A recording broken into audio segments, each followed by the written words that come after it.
রাম নারায়ণ রাম। আমরা সবাই এই অসীম মহাবিশ্বের গ্যালাক্সির সার্বজনীন পরিবার, যা মহাবিশ্ব থেকে উদ্ভূত হয়েছে। অগণিত গ্রহ, নক্ষত্র, প্রাণী, উদ্ভিদ, অণু, পরমাণু, সমস্ত পদার্থ এখানে জীবিত। সকলেরই চেতনা আছে এবং সকলেই সৃষ্টিশীল।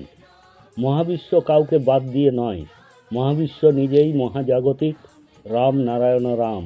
এ থেকে অসংখ্য গ্রহ নক্ষত্র উৎপন্ন হয়, যেখানে সমস্ত জীব রামনারায়ণ রাম নামের অন্তর্নিহিত, এবং মহাবিশ্ব হল রামনারায়ণ রামের সম্পূর্ণতা, অখণ্ডতা এবং সম্পূর্ণতার আরেকটি নাম। রামনারায়ণ রাম নিজের মধ্যে সম্পূর্ণ। রাম হল আকাশ অসীম, সমগ্র মহাবিশ্বের মহান স্রষ্টা। নারায়ণ এই মহাবিশ্বের সমস্ত গ্রহ নক্ষত্র, এবং দ্বিতীয় রাম হল আমরা সবাই, অর্থাৎ সমস্ত প্রাণী, গাছপালা, ধূলিকণা সহ সমস্ত জীব। আমাদের চেতনা এবং বিবেক হল রামনারায়ণ রামের একটি অংশ। জন্মগত অধিকার হিসাবে মহাবিশ্ব থেকে উদ্ভূত সমস্ত বস্তুর নির্যাত যাতে রয়েছে আমাদের সকলের স্বাভাবিক অধিকার। আমাদের মূল লক্ষ্য সকলের অধিকার, আত্মসম্মান এবং সমতা পুনরুদ্ধার করা। এটা আমাদের জন্মগত অধিকার। এটা আমাদের বিপ্লব, যা সন্তানদল পরিবারের সকল সদস্যের আত্মরক্ষার জন্য। আমাদের লক্ষ্য এবং সংগ্রাম হল পরিপূর্ণতা এবং আত্ম উপলব্ধির এই পথে সবাইকে অন্তর্ভুক্ত করা। সংগ্রাম শূন্যতা পূরণ করতে হবে। আমরা শ্রেণীহীন, বর্ণহীন, শোষণমুক্ত সমাজ চাই। আমরা চাই অহিংস সংগ্রাম। এটি আমাদের আত্মরক্ষা এবং আভ্যন্তরীণ জ্ঞানের লড়াই। আমাদের শরীর একটি জটিল যন্ত্র, যা একটি সমন্বিত একক হিসাবে কাজ করে, যেখানে সমস্ত অঙ্গ পরস্পরের সাথে সংযুক্ত থাকে এবং একটি জীবন্ত ব্যবস্থা গঠন করে। এটি সক্রিয় এবং সৃজনশীল, প্রেম, স্নেহ এবং সংযুক্তির বন্ধনে পূর্ণ, যা যৌথ পরিবার তৈরি করে। কোনো অঙ্গের অবমূল্যায়ন না করেই সব অঙ্গ একটি দল হিসাবে কাজ করে। প্রতিটি জীব, উদ্ভিদ এবং কীটপতঙ্গ জীবন ও চেতনায় পরিপূর্ণ। 50,000 কোটি আত্মা, চেতনার কণা এবং ঐশ্বরিক কণা এই মানব দেহের মধ্যে রয়েছে। আজ বিশ্বে এবং সমগ্র মহাবিশ্বে অগণিত আত্মা জীবনের মৌলিক প্রয়োজনীয়তা থেকে বঞ্চিত হচ্ছে। ফলে মানুষ অন্যায় করে, ভুল করে, তারা অপরাধ করে এবং নানা ধরনের অপকর্মে জড়িয়ে পড়ে। তাদের অস্থিরতা তাদের হৃদয় ও চেতনার গভীর ক্ষুধা থেকে উদ্ভূত হয়।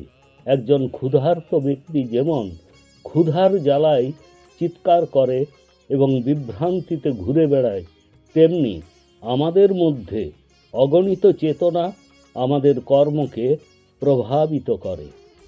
এইভাবে আমরা নিজেদেরকে একটি দিশাহীন অবস্থায় দেখতে পাই এবং সেখান থেকে বেরিয়ে আসার জন্য যা যা দরকার তা হলো জপ, ধ্যান এবং আধ্যাত্মিক অনুশীলন এবং উপায়, যা আমাদের নিজেদের চেতনার সাথে সংযোগ করতে সাহায্য করে। তবেই সংসারে, প্রকৃতিতে, সমাজে ও দেহে সাম্যতা আসবে। রামনারায়ণ রাম আমাদের প্রকৃতির সত্য ও নীতির সূত্র ধরে এগিয়ে চলেছে। এই রথের লাগাম ধরে মনের শক্তি দিয়ে এগিয়ে নিয়ে যাওয়া আমাদের সকলের দায়িত্ব। তবেই আমাদের সকলের উপর আশীর্বাদ, সমৃদ্ধি এবং চূড়ান্ত শান্তি বর্ষিত হবে। রামনারায়ণ রাম নামের সারমর্ম থেকে অসংখ্য জীব নির্মাণ করা হয়েছে। আকাশে অগণিত গ্রহ, নক্ষত্রমণ্ডল রয়েছে। যা প্রাণ, চেতনা, কার্যকলাপ এবং সৃষ্টিতে পরিপূর্ণ।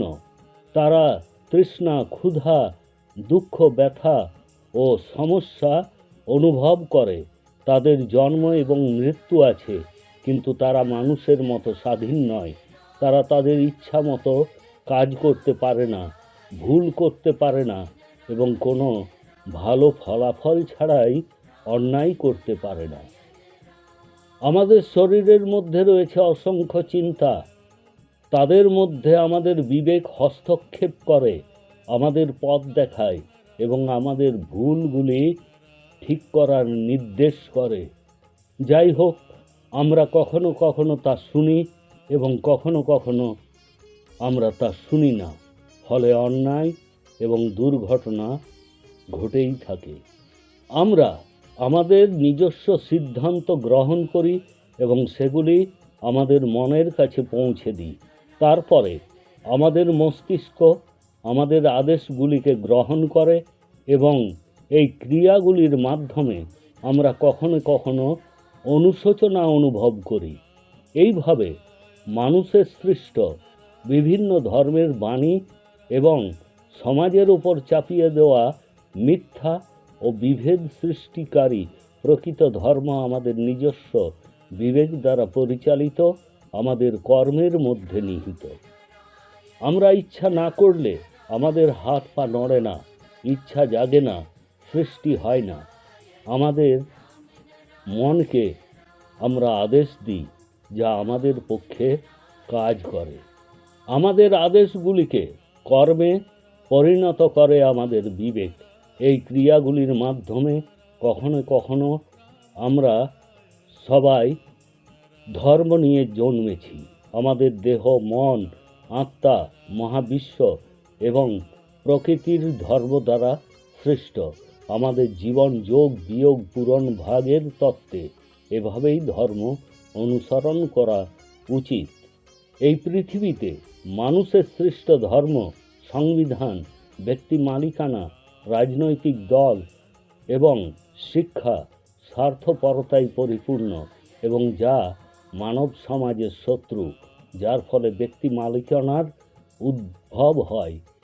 এটা আমাদের সমাজ থেকে মুছে ফেলা উচিত।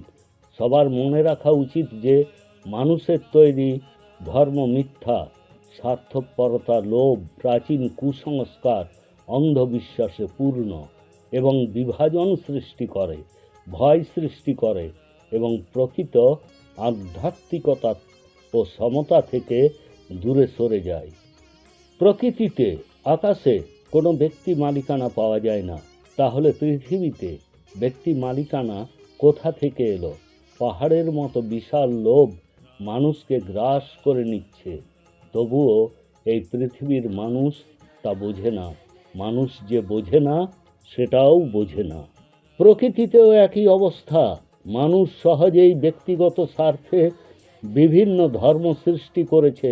অন্যদিকে তথাকথিত নেতারা সঠিক শিক্ষা দিচ্ছে না। মানুষ তাদের বিবেকের কথা শোনা বন্ধ করে দিয়েছে। সবাইকে একত্রিত করতে এবং শান্তি, সাম্য, আভ্যন্তরীণ সুখ, আত্ম উপলব্ধি, আত্মবিশ্বাস, আত্মপ্রেম এবং আত্মবিশ্বাসের প্রচার করতে এবং প্রকৃতির সত্য পথে চলার জন্য রামনারায়ণ রাম জপ করুন এবং সকলকে উৎসাহিত করুন।